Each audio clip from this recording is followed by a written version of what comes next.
Olá, gente. Tudo bem com vocês? Então, hoje estou aqui para falar da reforma do novo ensino médio. Mas antes de começar a falar sobre a reforma, queria dizer para vocês que esse vídeo será dividido em duas partes. A primeira, onde eu explico o seu funcionamento, e a segunda parte, onde eu dou a minha opinião. Desde que a reforma surgiu, ela vem gerando muitas dúvidas e questionamentos. Toda essa confusão surgiu pois a reforma foi feita a partir de uma medida provisória, número 748/2016, e foi sancionada na época pelo presidente da República, Michel Temer, em fevereiro de 2007. Mas Edgar, qual o problema da reforma ser feita por medida provisória? O problema é que ela ignorou o que a própria LDB diz.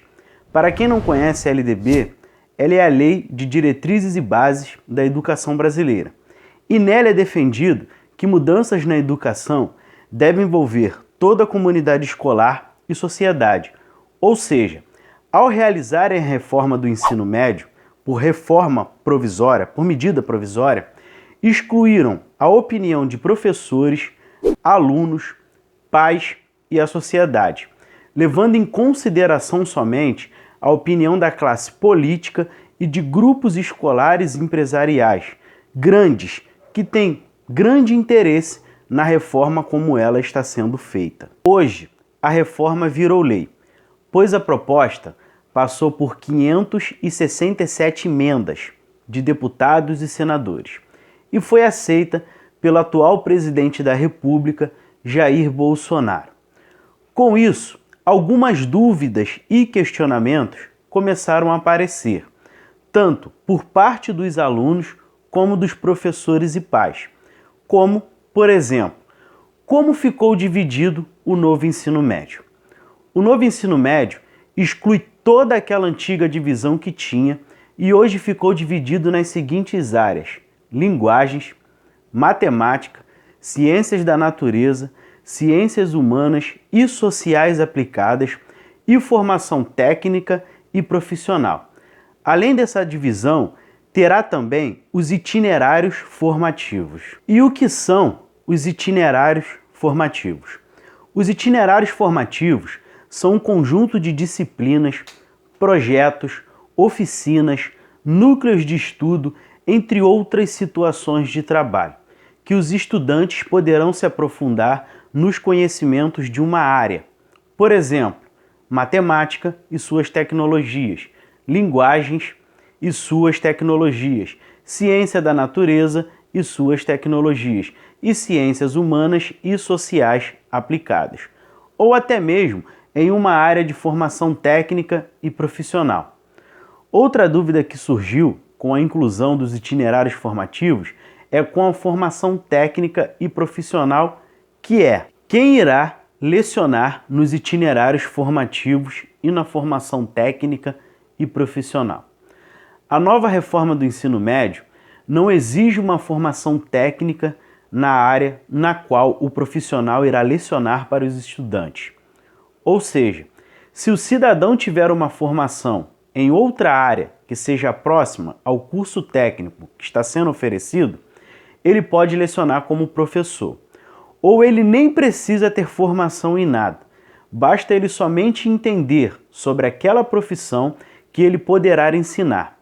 A reforma do ensino médio chama esse profissional que não tem formação técnica em nada, mas que tem experiência na profissão, de notório saber. Por exemplo, se a escola tiver o curso técnico de enfermagem, o professor que irá lecionar não precisa ser enfermeiro, mas pode ser, por exemplo, farmacêutico e lecionar como professor de enfermagem. Outro exemplo, vamos supor que a escola ofereça o curso técnico de edificações. O professor que irá lecionar não precisa ser graduado em engenharia ou arquitetura. Um trabalhador que comprove experiência como mestre de obra e pedreiro poderá lecionar no curso como professor, pois se encaixa na especificação do notório saber. Outra dúvida comum é: filosofia, sociologia, geografia, e História não serão obrigatórias? Então, inicialmente, quando a reforma era por medida provisória, Filosofia, Sociologia, Educação Física e Biologia não eram obrigatórias.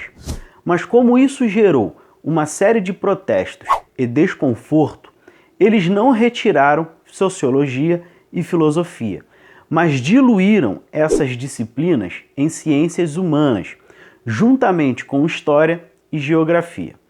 Ou seja, agora é um livro só com todas essas matérias juntas, onde reduziram o conteúdo e tiraram dessas disciplinas muitos assuntos que levariam o professor a levar os alunos a questionamentos e reflexões. A reforma diz também que Sociologia e Filosofia podem ser ofertadas pelas escolas que decidirem se especializar em ciências humanas, como um dos itinerários formativos.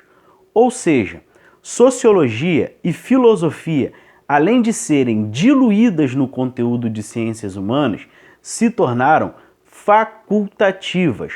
Outra questão que o governo está frisando em suas propagandas é que o estudante poderá escolher o curso, mas na prática isso não é bem assim. Por exemplo, vamos supor que na escola que você estude, os cursos técnicos oferecidos serão enfermagem, meio ambiente e edificações. Você terá sim o direito de escolher, mas entre os cursos que sua escola oferecer. Mas Edgar, eu quero fazer radiologia, mas minha escola não tem e da minha amiga tem.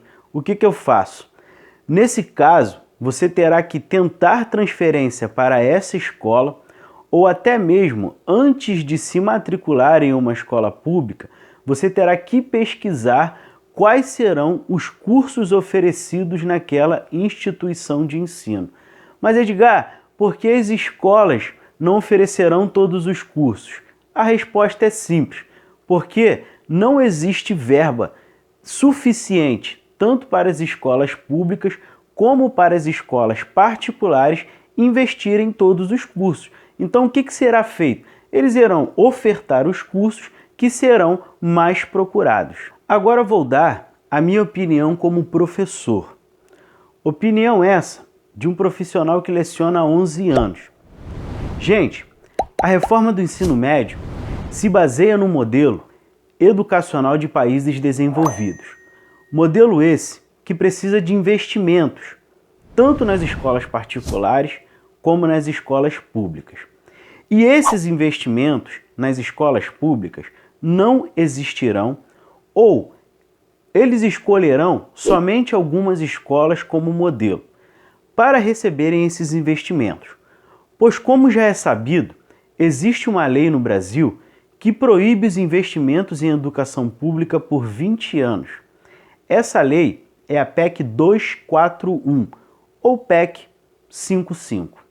O maior exemplo dessa falta de investimento na educação é a Covid-19, que escancarou o atraso educacional das instituições públicas de ensino e privadas de pequeno e médio porte. Ou seja, somente as escolas particulares de grande porte conseguirão se encaixar nas exigências da reforma, podendo levar muitas escolas de pequeno e médio porte retirarem o ensino médio para diminuírem custos, ou até mesmo oferecerem um serviço precário com profissionais lecionando em curso técnico sem experiência na área pelo fato de ser amigo dos donos da escola ou da família. Acontecendo mesmo nas escolas públicas, com profissionais lecionando por contrato através de indicação política, sendo que a reforma dá essa abertura para profissionais do chamado notório saber. Ou seja, a reforma só vai aumentar a má formação de profissionais nas áreas técnicas, acentuando a falta de prestígio nas instituições públicas e particulares de pequeno e médio porte, aumentando o lucro somente dos grandes grupos educacionais privados que, além de oferecerem educação infantil, ensino fundamental, médio, curso preparatório agora também oferecerão cursos técnicos com grande qualidade. Galera, espero que tenha conseguido esclarecer para vocês o que é a reforma do ensino médio, seu funcionamento e como isso irá impactar tanto a vida dos estudantes como das escolas de pequeno e médio porte e até mesmo a dos professores. Caso queiram saber um pouco mais sobre a reforma do ensino médio, indico para vocês que leiam a BNCC. No mais, aguardo vocês em um próximo vídeo e até a próxima!